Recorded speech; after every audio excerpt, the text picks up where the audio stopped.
fie decât una de respect profund față de toată lumea, pentru că în momentul în care apare o problemă într-un sistem, în mod categoric, poate să fie sistemul în general valabil sau poate să fie părți ale sistemului vinovate de acea problemă. Am aflat despre această manifestare exact de pe rețelele de socializare și din presă și așa cum i-am spus organizatorului într-o discuție pe rețelele de socializare, am spus voi fi aici și voi sta la dispoziție tuturor celor care vor să mă întrebe orice. N-am cum să mă transform în instanță de judecată, pentru că doar o instanță poate să decidă cine e vinovat. Nu o să mă transform în niciun for de a decide cine și în ce condiții are dreptate, cel puțin nu în acest moment, pentru că tot ceea ce s-a întâmplat legat de decesul tânărului va fi analizat de cei în măsură să o facă. Cazul este în atenția poliției, cazul este în atenția Consiliului de Etică, a Comisiei de Disciplină și a tuturor forurilor competente să se pronunțe. Eu pot să asigur pe toată lumea că sunt prima care își dorește ca cei vinovați să plătească. Și pentru acest caz și pentru toate celelalte cazuri. Cum au reacționat medicii de la Unitatea de Primiri Urgențe la tot ceea ce s-a întâmplat în ultimele zile pe rețelele de socializare? Nu am avut o reacție în mod direct de la niciunul dintre medici. Recunosc că oarecum m-am ferit și n-am vrut să îi trag în această problemă pentru că n-am vrut ca să amestec lucrurile. Au fost foarte multe comentarii legate de funcția mea și de ceea ce se întâmplă în această perioadă. Știm cu toții în ce perioadă suntem și am considerat că este mult mai corect să stau și să-mi asum, să răspund celor care vor să mă întrebe ceva, să răspund eu, iar ei să răspundă atunci când vor fi întrebați. Nu știu să se fi pus vreo întrebare în mod direct vreunui medic, nu știu să-i se fi cerut vreunui medic să răspundă în mod direct, dar sunt convinsă că dacă cineva o va face, vor răspunde și vor reacționa. S-a depus o plângere din partea familiei și din partea familiei nu s-a depus absolut niciun fel de plângere, mai mult. Eu am stat de vorbă săptămâna trecută, începând cu ziua de miercuri, cu mama domnului decedat, care a venit la mine la birou cu o serie de întrebări. M-a rugat inclusiv natura acestor întrebări să rămână confidențială și am respectat dorința. De aceea și în comunicatul de presă pe care l-am dat, mi-am rezumat la fapte despre care se putea vorbi. Mama dimpotrivă și probabil că după ce va trece durerea, pentru că eu nu cred că există durere mai mare decât să-ți pierzi copilul, probabil că va vorbi și dânsa. În mod categoric nu cred că se va împăca vreodată cu ceea ce s-a întâmplat, dar eu ce pot să vă spun este că mi-a spus că nu are să reproșeze nimănui nimic, pentru că e conștientă că nu a făcut... Da, i-am dat răspuns acestei cereri. Cred că a plecat spre doamna ziua de vineri. Doamna Raita, să vină pe aici. Lăsați teoriile, doamna Patricia. Doamna, vorbim civilizat. Era vorba să organizăm un meeting în care să vorbim civilizat. Deci, ați fost arogantă cu mama decedatului. Să vină, unde este doamna? Vorbeți cu dracu ea. Doresc să particip la meeting-ul dumneavoastră, dacă nu doream, nu eram aici. Cu tot dragul și vă rog să mă credeți că mă doare foarte tare. Mințiți, doamna Papici, mințiți. Ce este în sufletul meu știu eu, dar vă rog să mă credeți că... Acum ați zis că de ce vin oamenii ăștia? Vă contraziceți, doamna Papici. Puteți să dați un răspuns? Dăm aici la rândul unei și nu fac nimic, nimeni. Mama, băiatul e aici. Presă nu vrea. Eu cred... Vorbește, dar nu Puteți vrea presă. răspunde la întrebarea asta de ce v-ați pus întrebarea cu consultare? Ce putem noi aici? Dumneavoastră fiecare ați venit mânat de un simț civic. Aici înainte, nu Fiecare dintre noi au pățit de ceva aici. Este pașnic. Lăsați-o pace să zică ce vrea. Noi nu zicem nimic. Noi asta zicem. Lăsați-o pace să dea câte declarații vrea. Noi am venit să protestăm pașnic. Vă rog frumos să nu ziceți absolut nimic. Adică nu vă lăsați provocați. Nu vă lăsați provocați. Acum 2 săptămâni a venit tot la 7 ore la urgență și de-abia după 4 ore m-a băgat cineva să mă cu În niciun caz, dacă eu acum o să încep să vă spun că serviciul UPU este subordonat, și domnul doctor știe, serviciul UPU este subordonat direcție DSU, este subordonat directului Arafat. Noi suntem într-o relație de coordonare. Nu vreau să pară că acest lucru m-ar exonera de orice fel de vină. Funcționează pe reguli separate, pe bugete separate, după propriile protocoale. Conducerea UPU este disponibilă? Eu nu am luat legătura cu conducerea UPU pentru că mie nu mi s-a cerut să aduc în fața dumneavoastră sau în fața presei pe cineva. Eu nu doresc nimic, eu am stat aici. Ați venit. Dați-vă masca, scrieți ceva mesaj pe masca. În mod categoric, când o să termin, stăm și protestăm împreună, pentru că vă rog să mă credeți. Petrec atât de mult timp în UPU, încercând,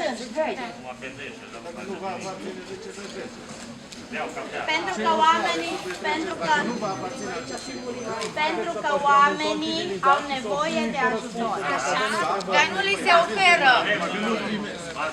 Nici măcar 1% nu li se oferă cât ar trebui să se ofere. De ce în străinătate se poate oferi într-o moarte clinică în Belgia, al caz real, și-a revenit și pe picioarele lui și aici nu? Dacă s-a constatat că este un alcoolic, luat de pe stradă, de ce nu i s-a făcut ce i s-a întâmplat? O spălătură! O spălătură s-a trimis acasă că este în comă alcoolică. De ce nu i s-a făcut spălătură dacă a fost în comă alcoolică? Uite-te în jos când vorbește cu noi. Uite-te în jos când vorbește. Trebuia să-i se facă exact ca și la un alcoolic. Poate că omul a băut de supărare, de tristețe sau de necaz. Și nu i s-a făcut nici măcar un rezultat absolut nimic. Pentru tot ceea ce parafiază medicul ca și diagnostic, pentru tot ceea ce solicită ca și investigații, răspunde în mod direct medicul. Nu sunt medic, nu am niciun fel de competență de a mă pronunța în activitatea medicală a niciunui medic din acest spital. Fișele pe care, atât la prima internare, cât și la a doua internare, fișele vi le pun la dispoziție și pot să le pun la dispoziție. Nu le puteți pune la dispoziție pentru că sunt documente confidențiale. Nu e adevărat. Nu le-ați pus nici familiei la dispoziție, le-ați citit în Doamna, în momentul în care a fost la mine, am chemat-o pe jurista instituției și i-am explicat. Pacientul nu a fost declarat cu pierderea discernământului, iar mama nu avea, vă rog să-mi dați voie să vă explic. Și dacă doamna este aici, va confirma că aceasta a fost discuția. Nu avea rol de curator și nu era soția domnului și era mama. Legea spune foarte clar că documentele medicale se pot pune la dispoziție doar la solicitarea celui pe care îl vizează documentele medicale sau se pot pune la dispoziția unei alte persoane dacă are împuternicire notarială. Nu eu am făcut această lege. Eu trebuie să o respect indiferent dacă îmi place sau nu. Doamna în solicitare a avut întrebări. A fost la mine la birou, i-am arătat fișa. Întrebarea doamnei a fost dacă i s-a făcut CT la prima internare. I-am arătat fișa și i-am spus nu, nu s-a făcut CT. Asta este ceea ce am scris și în comitetul de... o fractură craniană sau nu? Medicul este cel care răspunde pentru ceea ce parafiază pe medic. Cum ne răspunde la întrebarea asta simplă? S-a constatat sau nu constatat o fractură craniană la prima internare? medicul poate să vă răspundă singurul la această întrebare. Nu sunt în măsură să chem medicul sau coordonatorul UPU sau pe oricine altcineva să dea la acest mod răspunsuri la întrebări. Dar mâine, să facem ca să aflăm răspunsul simplu la întrebarea asta simplă? în primul rând am să fac eu și am și început să fac. Am luat înregistrările video, atât de la prima internare cât și de la a doua internare. Am luat fișa de la prima internare, de la a doua internare. Am luat declarațiile scrise ieri la amiază când am aflat de deces și de toată situația. Și toate acestea vor fi puse la dispoziția, pentru că lucrurile s-au întâmplat sâmbătă, vor fi puse la dispoziția tuturor organelor de cercetare cu competențe în acest domeniu. Începând de la poliție, dacă se va sesiza Ministerul Sănătății, Direcția de Sănătate, oricine, plus comisiile interne constituite la nivelul spitalului. Despre o culpă medicală se poate pronunța exclusiv Colegiul Medicilor. Vă rog, domnul doctor, să spuneți dacă vorbesc sau nu pe lege. Poate altcineva în afară de Colegiul Medicilor să stabilească dacă este o culpă? Instanța, în momentul în care îi se pun la dispoziție documente. În momentul în care îi se pun documentele la dispoziție. Colegiul de aviz consultativ, instanța este singura. În momentul în care colegiul ne va cere aceste documente, nu știu dacă au procedură de autosesizare sau nu, dar vă rog, oricare dintre dumneavoastră, puneți-vă în situația mea. Pot să mă autosesizez prin Comisia de Disciplină, Consiliul de Etică și Comisia de Reclamații. Pot să fac acest lucru, bineînțeles. Scuze, dumneavoastră ați declarat că toate procedurile au fost conforme. Declarația mea asta este un comunicat de presă și vă rog să vă susțineți aceeași declarație după ce citiți protocolul de triaj UPU, doamnă scumpă. Ne-ați mai spus pe Facebook și noi am reținut lucrul ăsta și vă rog să ne spuneți, dumneavoastră cunoașteți protocolul, nu de triaj. Bănuiesc că îl cunoașteți. Nu este în atribuțiile mele să cunosc protocolul de triaj. Cei care lucrează cu acest protocol au obligația să-l cunoască și să-l respecte. Conform protocolului de triaj, codul care se pune în astfel de cazuri poate să fie cod galben sau roșu. S-a pus cod galben, pacientul se poate proba cu înregistrări video, a intrat în același minut în care a fost adus cu ambulanța. Că singura diferență între coduri este timpul de așteptare din punct de vedere, am vorbit din punct de vedere a timpului de așteptare, pentru că se punea problema dacă pacientul a așteptat. Nu a așteptat, a intrat de cum a fost adus. Din momentul în care problema este problema de diagnostic. Pe noi nu ne ascultați, doamnă scumpă. Noi punem întrebări. Ați venit să ne răspundeți sau să ne vorbiți? Nu, am venit să vă răspund. Mulțumim foarte mult. Atunci ascultați-ne și pe noi. Care este protocolul din punctul dumneavoastră de vedere, că a zis că a studiat în caz de comă alcoolică? Omul a fost găsit inconștient, automat, nu? E vorba de comă alcoolică. Nu sunt în măsură să vă răspund care este protocolul, pentru că nu străbunesc. Dacă dați voie să răspund, despre ce doriți să vorbim despre este faptul că medicul își asumă răspunderea din momentul în care preia pacientul.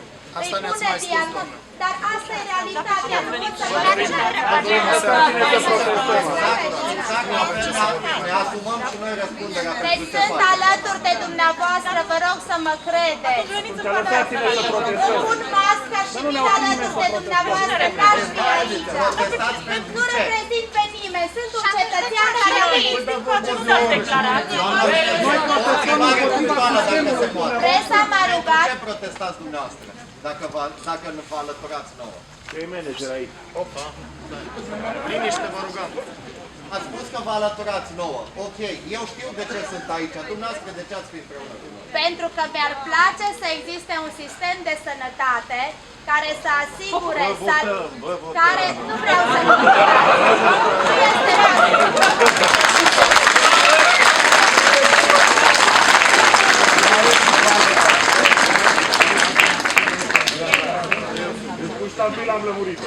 pentru că că mi-ar place să existe un sistem de sănătate care să n-aibă toate problemele ce le are acum. Așa să-l faceți, doamna Papici. Dar nu eu fac sistemul de sănătate. Sistemul de sănătate... Poftim? Puteți să participați. Particip cu tot ce-mi stă în putere. Doamna manager, Vă rog. Noi nu vrem de nu mici, cunosc sistemul medical decât din afara lui. Deci, eu cred că e vorba de greșeală omenească, nu a sistemului. În momentul în care vor stabili cei în măsură să stabilească a cui greșeala, vor fi trași la răspundere. Despre acest lucru vă pot asigura. Asta sperăm toți de aici. Vor stabili cei în măsură să stabilească pedepse, o să o facă. Eu ceea ce pot să vă spun, o să vă zic că cei în măsură să decidă. Eu cam dată sunt aici. Vă rog.